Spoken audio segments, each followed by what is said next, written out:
This is the Territory of Art. I'm Eric Bogosian. In this episode, we present Sweet Machines by Randy Thom and David Slusser.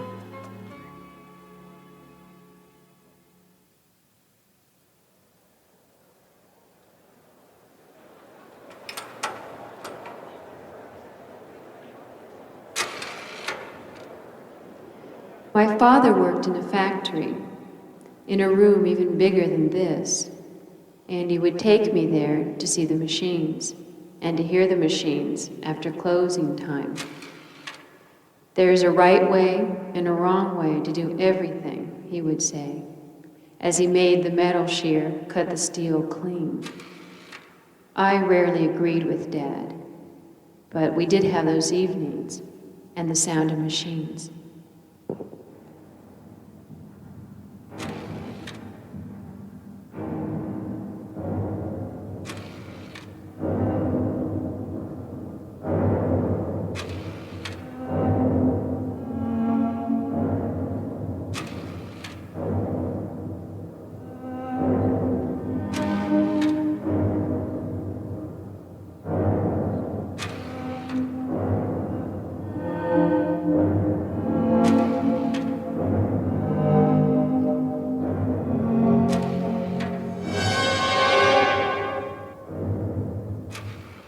Got the hang of it down, and it's just boom. You find yourself moving with the sounds of the machines.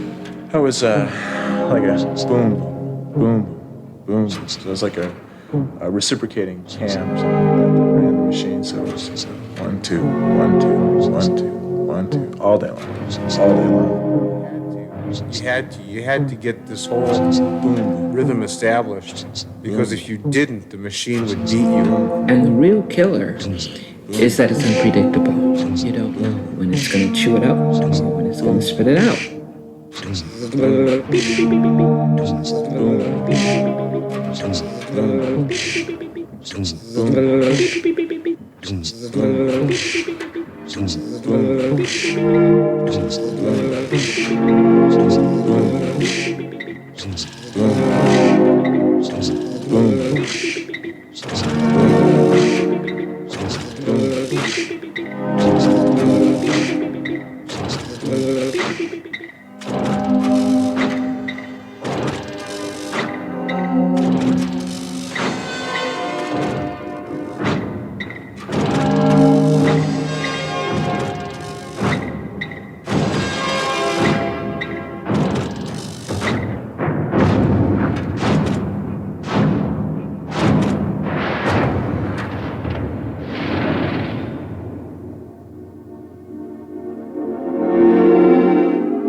Well, the machines were probably 8 feet tall by 4 feet wide by about 40 feet long, with really hundreds of these little posts that each, bobbin fit on top of. It was like a little hollow spool spinning at about 300 RPMs.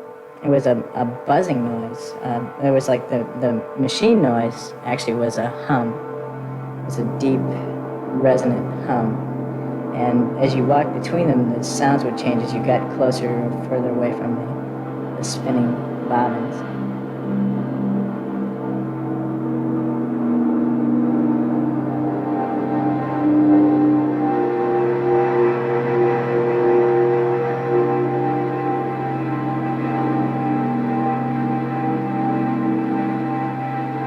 There was another guy that worked there whose job it was to go around and oil the machines all day long. He had a little truck that he rode on that was all his tools and everything were in this little cart with wheels on it, and he just sat down all day long and sort of scooted along between the frames. And, just when he'd heard one that was squeaking or not running right, he'd oil it. His job was to listen to the machines all day long, by the sound, or if it was smoking. They would know.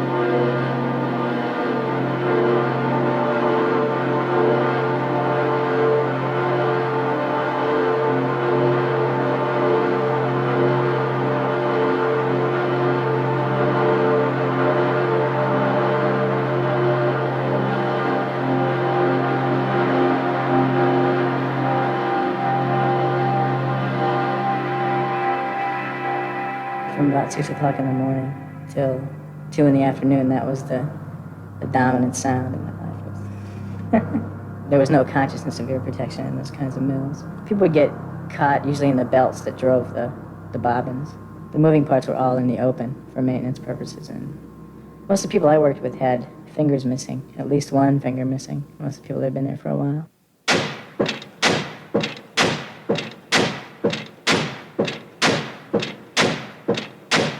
The pedal that I had to work the stapler with was a repeating kind of pedal, so as long as you held it down, it would keep firing.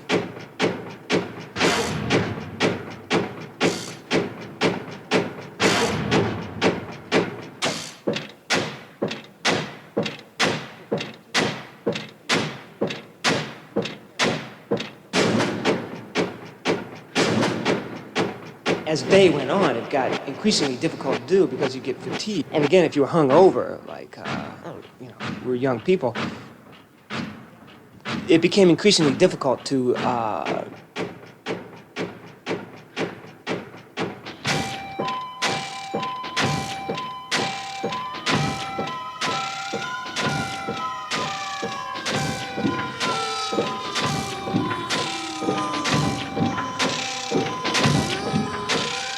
Life in the mill. Life in the mill.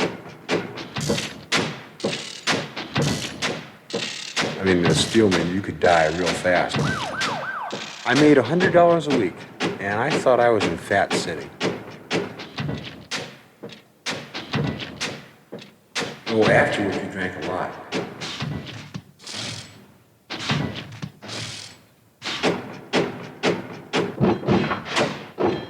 A lot of guys were just out of high school in their young 20s, so they were yahooing it up all the time. We'd break for lunch at 11:30. Try to slam down at least 2 beers, at least 2.5 hours to slam down. And of course, you're smoking substances there and back.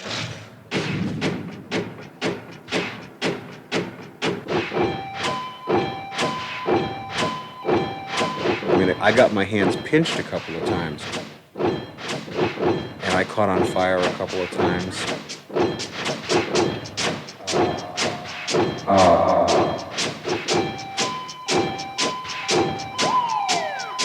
And there were days when I'm just surprised nobody was killed.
Living, loving, working. Living, loving, working.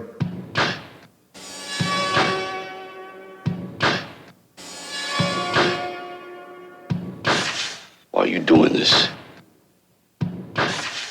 Why are you doing this?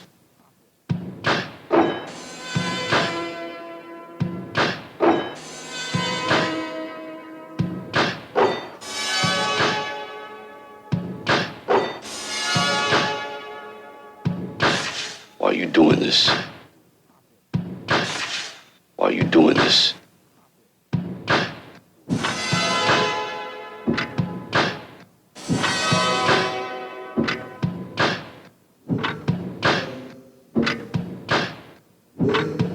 It's another part of life. It's a job. You got to make a living.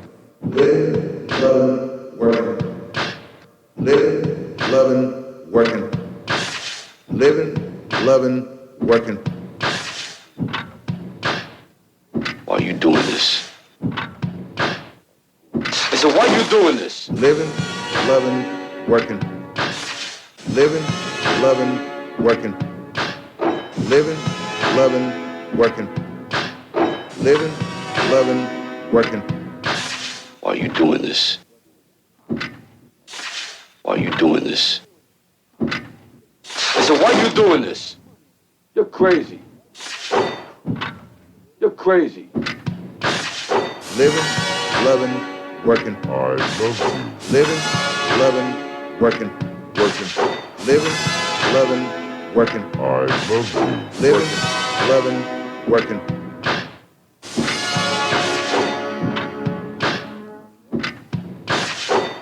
No. Living, loving, working. Living, loving, working. Living, loving, working. Living, loving, working. Loving, living, loving, working. Working. Living, loving, working. I love you. Working. Living, loving, working. It was a definite working class, whatever the hell that is.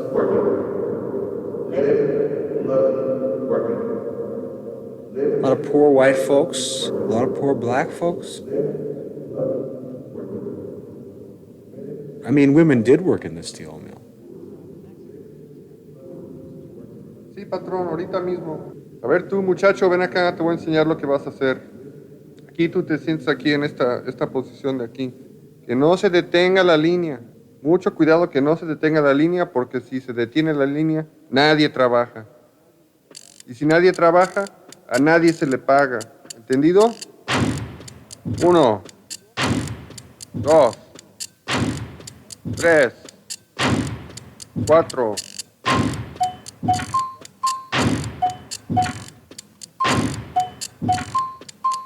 ¿Entendido?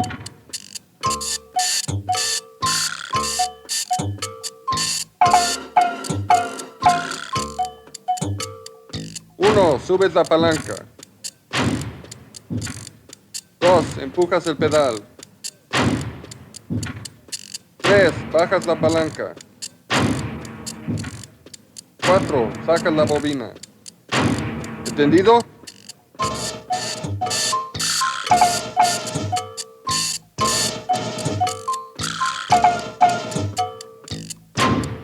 Uno, 2, 3, 4.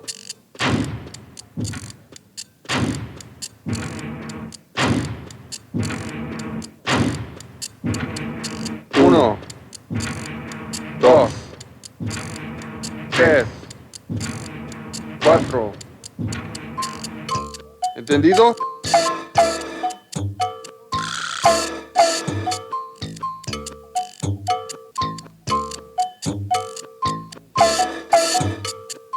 Uno, 2, 3, 4.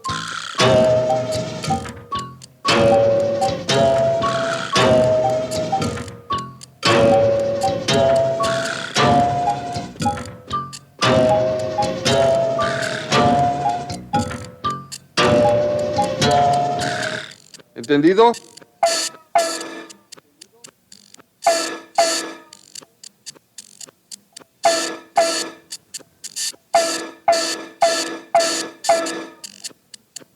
Uno, subes la palanca. 2, empujas el pedal. 3, bajas la palanca. 4, sacas la bobina. ¿Entendido?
Talk about 60 hertz power. What that means is that the 115 volts coming out the wall isn't 115 volts at any given time. That's an average.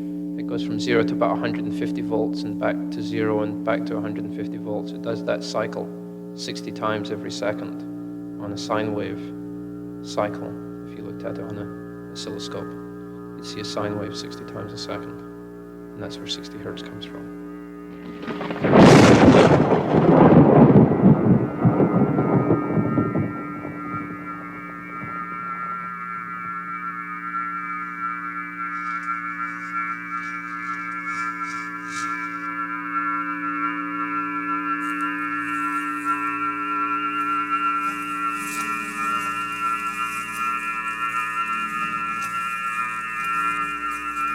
Connecting a live power system once, running 400 volts, 200 amps, 60 hertz everywhere. I'm in there with a set of wrenches on each phase, and the guy turned the power on the other end. It threw me about 25 feet. My arms, shoulders, and back hurt for about 3 days. Came to after about 5 minutes, blue in the face. Everyone said, "Are you okay?" I said, "Yeah, I'm fine, it's only power, but I'm going to go and kill the guy." He ran away.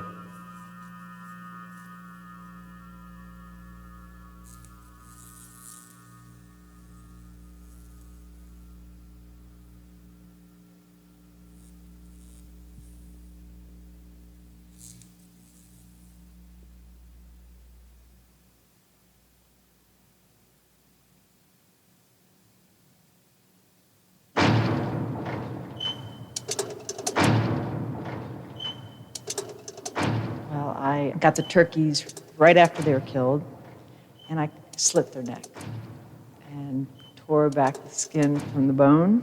It's pretty disgusting. It was an assembly line. They came continuously, and they never stopped. And especially when I slipped my top of my finger off, they never stopped, and it screwed up the whole line. And I wasn't cutting them up, and nobody could do the next job after, since I didn't do my job, the next person couldn't do theirs. And it screws up the whole line when somebody doesn't. And you can make a lot of money working in a factory. You can get a lot of good benefits, good vacation time, health benefits, good pay, overtime. A lot of good things that you can get. The other side of the coin is that you're working in a factory.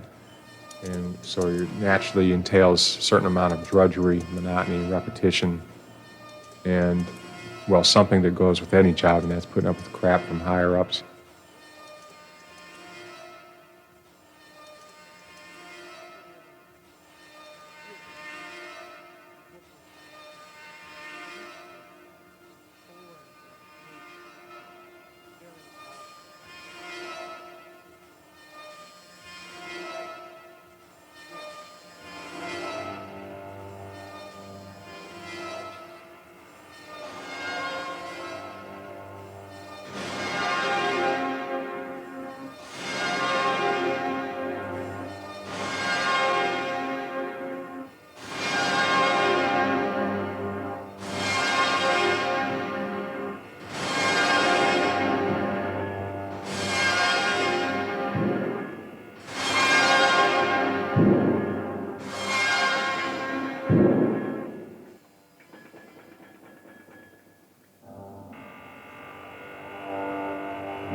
It was a lot like being on Mars because there was all this red stuff on the ground. You were constantly walking in this red dust. And if I looked up into the air at any given point, I could see that it was like glitter falling through the air. The entire steel mill is called flash. And what it is metal flake, metal dust. And it's in the air there constantly because you're dealing with metal constantly.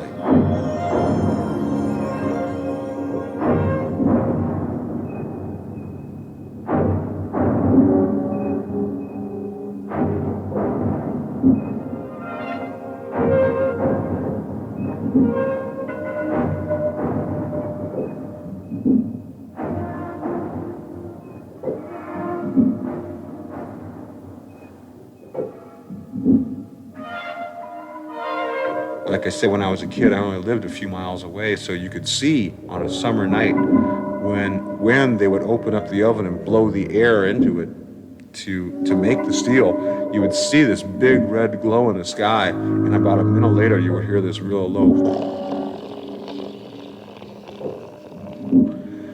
And it was almost religious in its scope because I was only like about 6 or 7 when I was, first started seeing that.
Sweet Machines was produced by Randy Thom and David Slusser. The program is a co-production of Mocha and Sprocket Systems. The executive producer for the Territory of Art is Julie Lazar. Senior producer, Steve Rath, Murray Street Enterprise. Production manager, Steve Proffitt. Mastering engineer and technical consultant, Chris Solom. Series theme music by Bob Telson. Production facilities provided by 52nd Street and KUSC, Los Angeles. Funds for the Territory of Art were provided by the Polaroid Corporation on the occasion of its 50th anniversary, the Rockefeller Foundation, the American Public Radio Program Fund with the assistance of the Andrew W. Mellon Foundation, and the National Endowment for the Arts. The Territory of Art is a production of MoCA, the Museum of Contemporary Art, Los Angeles, which is solely responsible for its content. For cassette copies of the program or additional information, write MoCA Radio, 250 South Grand Avenue, Los Angeles, California, 90012. For the Territory of Art, I'm Eric Bogosian.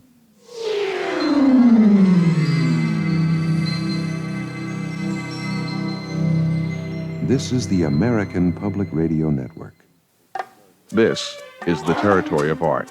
I'm Eric Bogosian. In this episode, we present TV Times, written by Ilene Segalove and Paul Krassner.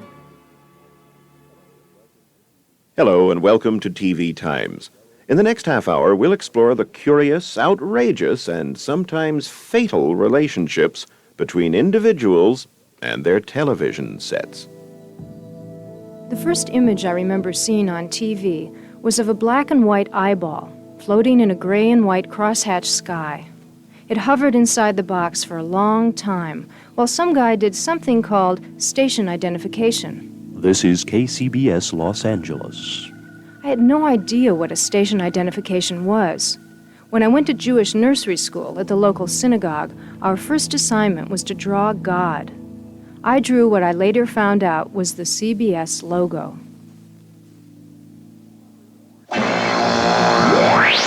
From Hollywood, the dating capital of the world, it's the all... My boyfriend Larry got on the dating game. I was real proud of him. It seemed important to have a boyfriend on television. The show was pre-recorded, and he wouldn't let on if he got chosen or not. I'd have to watch, along with millions of other people. I hated it when the little red-headed girl asked him all sorts of silly, personal questions.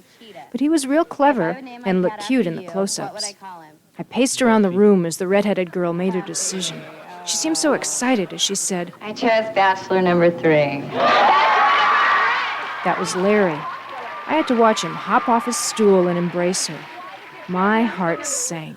On a covered wagon journey through El Dorado, Kansas.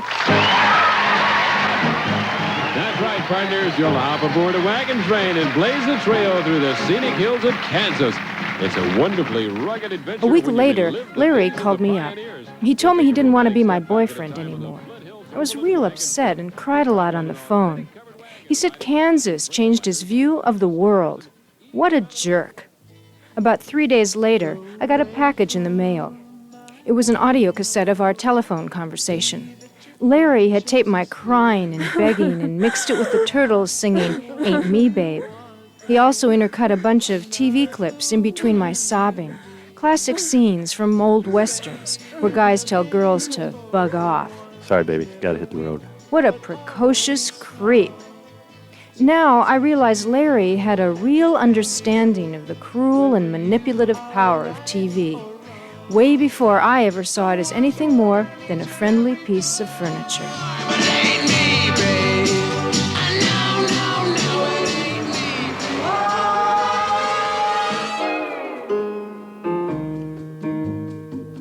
If you aren't enjoying television as much as you used to, don't put all the blame on the programs.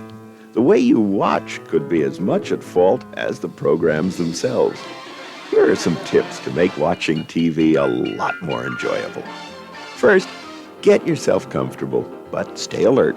Don't get too cozy or you may doze off. And then the messages from the TV programs could invade your subconscious mind and give you horrifying nightmares. Create a positive viewing condition. Take your shoes off. Loosen your waistband. Remove any heavy jewelry. And remember to plan your chores so they don't nag at you in the middle of your favorite show. Don't let your own thoughts interfere with your viewing. Keep a pencil and paper handy to jot things down while you're watching. Then you can forget them and concentrate on the program. Anticipate interruptions. Have everything from your coffee cup to your eyeglasses on hand. And don't forget to use the lavatory before you sit down for a viewing session. Most importantly, don't try to watch TV and make love at the same time. Often one partner ends up distracted, more involved in the TV than their mate. Spend a few moments together with the TV guide and plan sex on the nights when there is nothing good on television.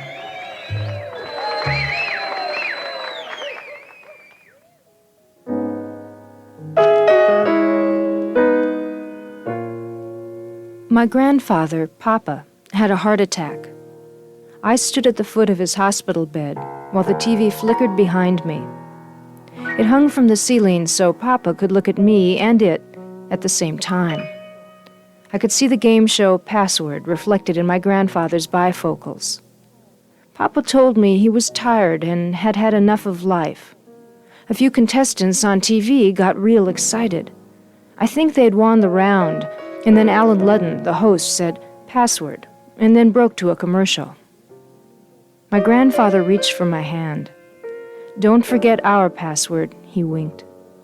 I whispered a Hebrew prayer in his ear, one that he had taught me long ago. He smiled. "That's the one." I loved him. I remember how when Kennedy died, my grandfather decided to quit smoking. He stood by our big television console and crushed the life out of his last cigar.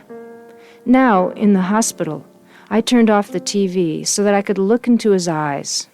They glistened more brightly since the game show wasn't dancing across his glasses. His eyes glowed with a magical light that he carried inside of him. I repeated our password out loud, and then my papa went to sleep.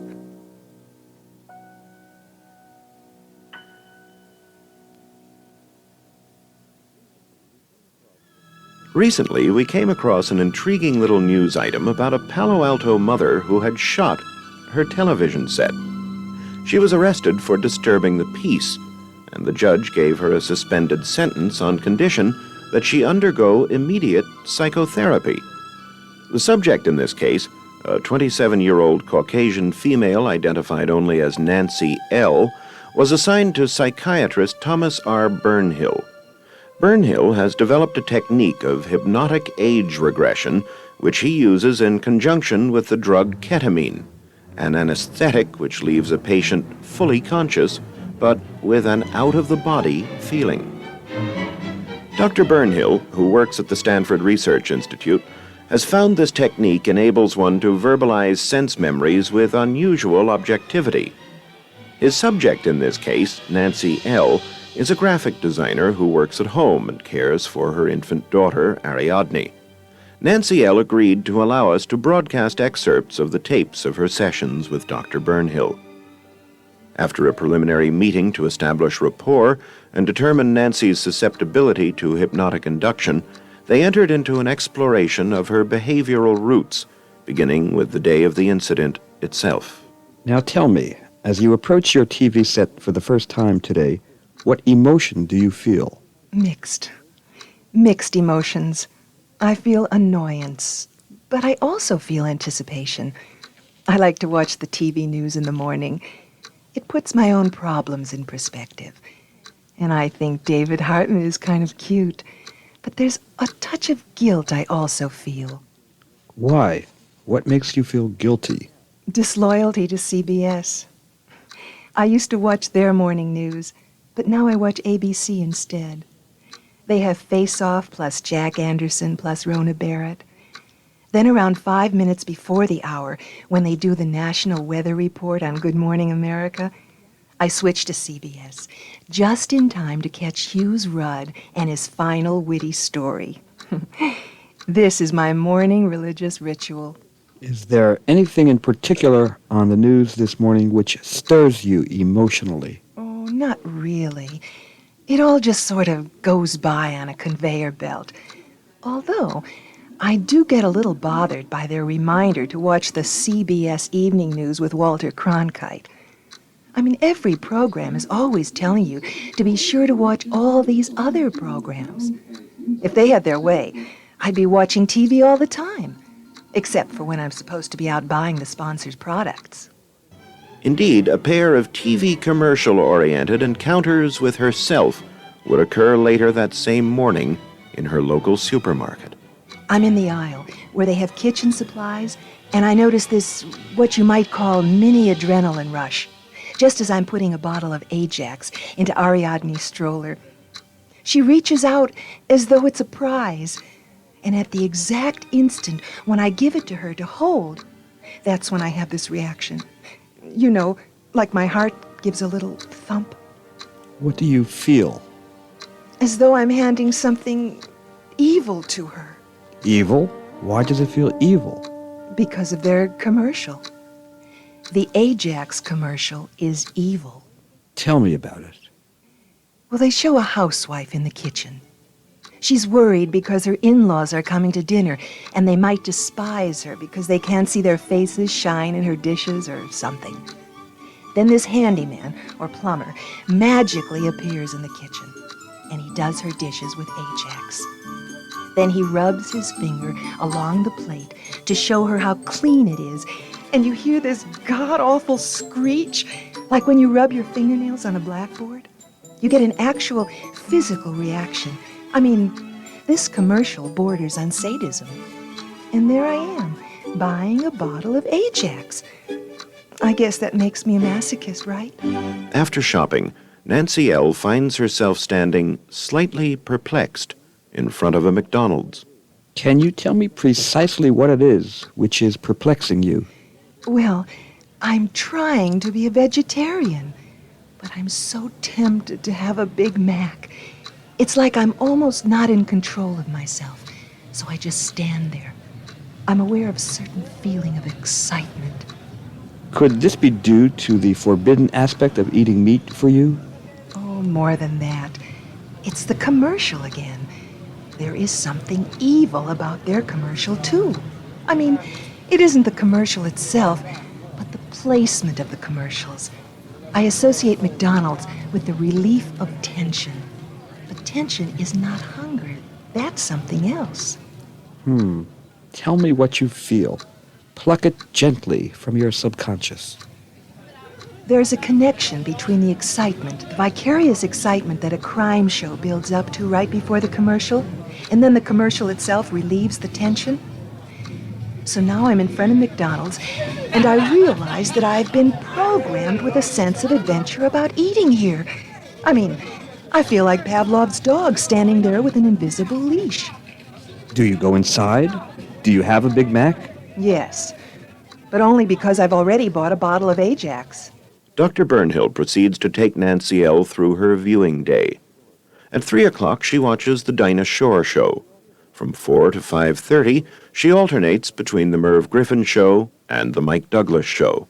It's like going to a party with all these different show business personalities without having to, participate.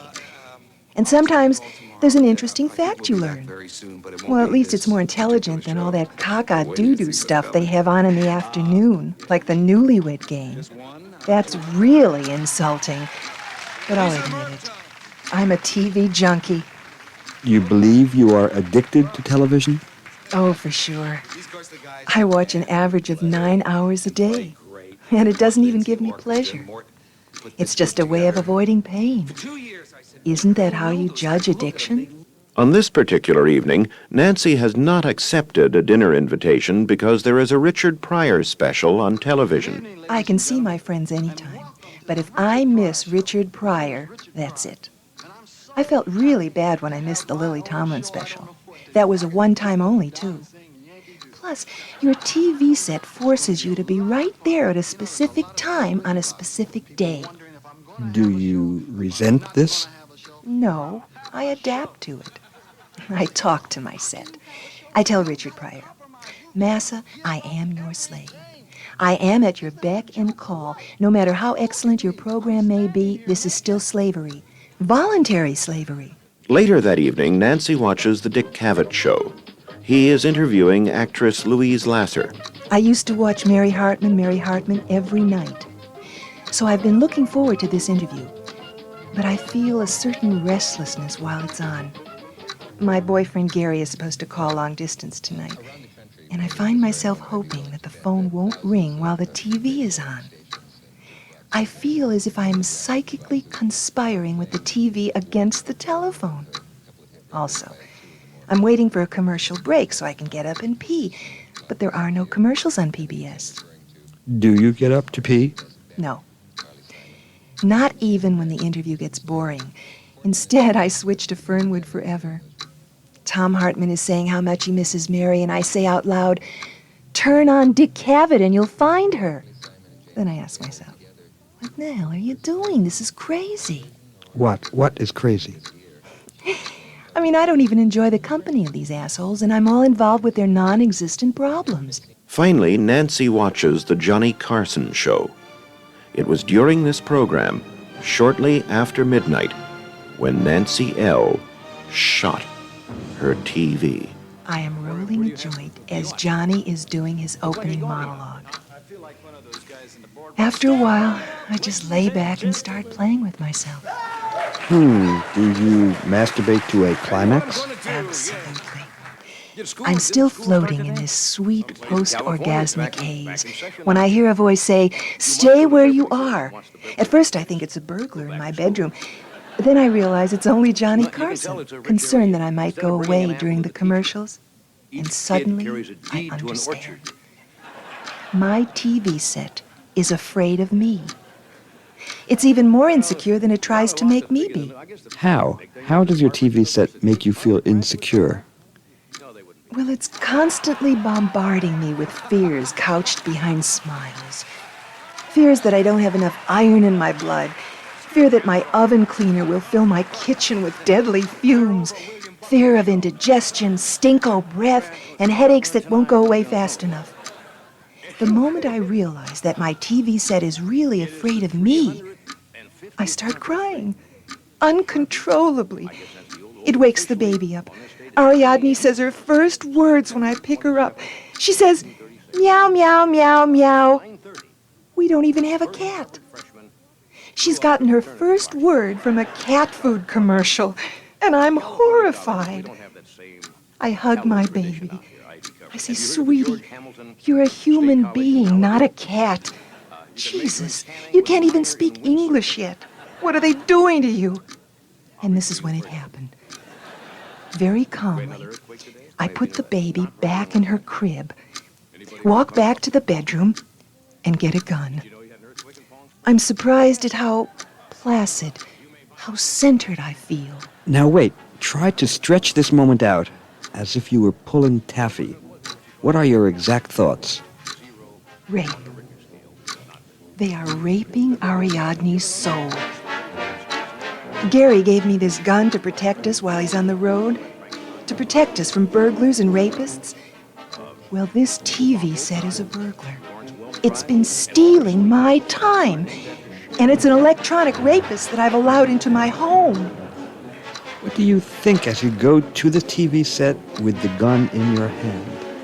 This is self-defense. Do you have any doubts about what you are about to do? Well, for a second I hesitate. Then I aim. I don't shoot yet, because Paul Ehrlich is on the Carson Show, and he always says something important about ecology. I begin to think I'm making a mistake, but then a commercial comes on. Nestle's real chocolate morsels. My family's worth it. I pull the trigger. The TV explodes. Now, what is your feeling at this precise moment? Exhilaration. I've been boycotting all Nestle products because they keep selling infant formula to third world mothers who could breastfeed their babies just like I do. Their babies keep dying. I've killed my TV set to avenge those murdered third world children. I've committed an act of political assassination. I have liberated myself from my TV. I have protected my helpless daughter from this stationary marauder. I've done the right thing, but I'm sobbing with pride. Realizing that Nancy's relationship with her TV paralleled that of a subject toward a hypnotist, Dr. Burnhill decides to regress Nancy all the way back to her own infancy. Here is Nancy at the age of 2. My parents are watching television. I am waiting for my favorite lady in the box. Her name is Betty Furness. Why is she your favorite? I get a feeling of security from her. I like the friendly way she always opens the refrigerator door. I wish my mother was like her, smiling all the time and never yelling. Nancy at the age of 18 months. I am crawling into my parents' bedroom. They are wrestling like those men on TV they watch, but they don't want me to watch them. I get picked up and put into my playpen. They start wrestling again. I can tell because I can hear them grunting, and then the telephone rings and they stop grunting. I hear my father say, "Hello." I feel as if he loves the telephone more than he loves me. Nancy at the age of 1 year. I observe my parents in order to learn how I should behave as a human being. When the alarm clock buzzes, they wake up. When the toaster pops up bread, they go and fetch it. When the TV gets sick, they bring a doctor in to examine it. And so how do you feel when the TV gets sick? I want it to get better. I miss it. I like to watch the TV people tell my parents to go get this and get that. Then later they go out and bring back everything the TV told them to buy. And so what have you learned from the TV? That the purpose of life is for machines to tell people what to do. Dr. Burnhill is now preparing to expound on his theory of video hypnosis on The Phil Donahue Show. I'm aware of the irony of discussing this on television, but actually it's a way of reaching a great many more people than, say, an article in some professional journal. I feel I have a duty to warn people about my findings. For example, the latest trend I've noticed is the 2-part situation comedy. After the first part of a to-be-continued sitcom, the viewer's attention remains on some level of consciousness during the interim week, focused on an artificial crisis. So far, I have logged this passive response in viewers of All in the Family, Good Times, Welcome Back Kotter, Maude, One Day at a Time, Busting Loose, Laverne and Shirley, Barney Miller, Abraham. Now we'll look at 2 typical American families who've turned their back on the tube with surprisingly different results. First, Corina and George Wisdom of Mission Viejo, California. After they were married, the first thing the Wisdoms bought, before a bedroom suite or dining room table, was a television set. We never talked about anything but TV, and usually we argued about it. Those headache commercials really infuriated me. I'd get all steamed up watching those stupid aspirin races. I'd start stomping around the house. George thought I was crazy. Well, I realized that all the characters on our favorite TV shows never watched television. I mean, there's not a television on the entire Love Boat. On September 30th, 1985, the Wisdoms were watching Jeopardy when their television imploded. They decided not to replace it. At first, I felt kinda naked, but I'm pleased to say since then we've become much more imaginative. But I like to fool the guys at work who aren't aware I don't have a TV. I read a synopsis of the TV programs in the Sunday paper, and then get into discussions with the guys about their favorite shows. And they think I never miss a moment of prime time, and I get a big kick out of pulling their legs. Since the implosion, George has been promoted to head of the salvage department at the local RCA assembly plant, where he oversees the elimination of errant TV parts. We've got 25 guys working full-time, just bashing apart tubes that were rejects. And every time I hear that glass shatter, well, it puts a song in my heart. Oh, George. These days, the Wisdoms spend prime time packaging and marketing a natural herb tea made from the needles of their local sage bush. People come into our home and think we're freaks because we don't own a TV. But then they get used to it, or bring their own TV over. Well, I think it was Charles Darwin who said, "A man who dares to waste but 1 hour of his life has not discovered its value." Oh, George. George and Corina Wisdom in Mission Viejo, proving that life and love can exist without television. Now we move to Normal, Illinois, home of Stephen and Marie Tucker and their 2 children, Tammy and Buzz. The Tuckers are gathered in their rec room for a family conference. All right, Buzz, sit down. Your mother's got something to tell you. Now, your father and I have discussed this, and we've decided that the television is driving us crazy. So from now on, in this neighborhood, we're going to be known as the Tubeless Tuckers. Huh? What are you talking about, Mom? Tonight's the best TV in the world. Yeah. Kids, I know it's not pleasant, but we're doing it for our own good. After all, there are only 1,440 minutes credited to each of us each and every day, and they're lost forever if we fail to invest them to a good purpose. Dad, come on. The first week without the set was a challenge. The Tuckers discovered the local hobby shop. Mr. Tucker was soon building ships and bottles. Mrs. Tucker began making postage stamp quilts. Buzz built a small but elaborate laboratory in the living room where the TV used to be. And Tammy decorated the house with dozens of paint-by-number clowns and gypsies. We bake, play board games, make jigsaw puzzles, and hem each other's clothes. See this chart? I'm keeping a running count of our caloric intake. Hey, Mom, here's some aspirin. I made it myself. Well, we've got the Nina, the Penta, and the Santa Maria all here in this one ketchup bottle. As time without TV accumulated, things at the Tucker household became increasingly peculiar. Mr. Tucker was forever dropping and breaking bottles. Mrs. Tucker embroidered passages from the Old Testament on anything she could get her hands on. Tammy shouted obscenities in Pig Latin and popped balloons. Buzz quietly counted to 1 million as he pondered a sample of white blood cells in the family microscope. Are you using that old skirt anymore, Tammy? I want to sew the Song of Solomon onto the waistband. Tammy? Tammy? Tammy?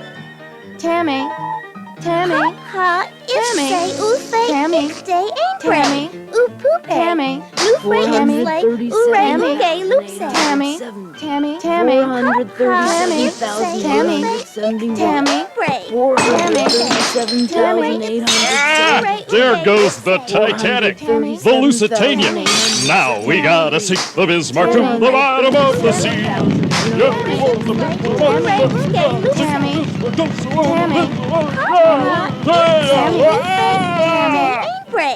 The Tubeless Tuckers. Sad proof that even if you turn it off, television can still drive you crazy. TV Times was written by Paul Krassner and Ilene Segalove. Performers include Allison Argo, Sally Rayner, Roger Steffens, and Mr. and Mrs. Dark Bob. TV Times was produced and directed for Mocha by Steve Proffitt. The executive producer for the Territory of Art is Julie Lazar. Senior producer, Steve Rath, Murray Street Enterprise. Production manager, Steve Proffitt. Mastering engineer and technical consultant, Chris Solom. Series theme music by Bob Telson. Production facilities provided by 52nd Street and KUSC, Los Angeles. Funds for the Territory of Art were provided by the Polaroid Corporation on the occasion of its 50th anniversary, the Rockefeller Foundation, the American Public Radio Program Fund with the assistance of the Andrew W. Mellon Foundation, and the National Endowment for the Arts. The Territory of Art is a production of MoCA, the Museum of Contemporary Art, Los Angeles, which is solely responsible for its content. For cassette copies of the program or additional information, write MoCA Radio, 250 South Grand Avenue, Los Angeles, California, 90012.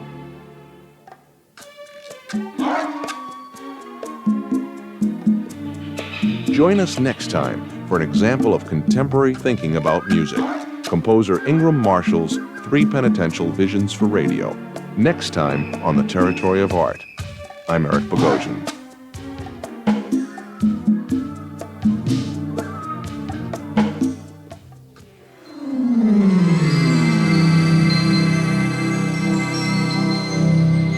This is the American Public Radio Network.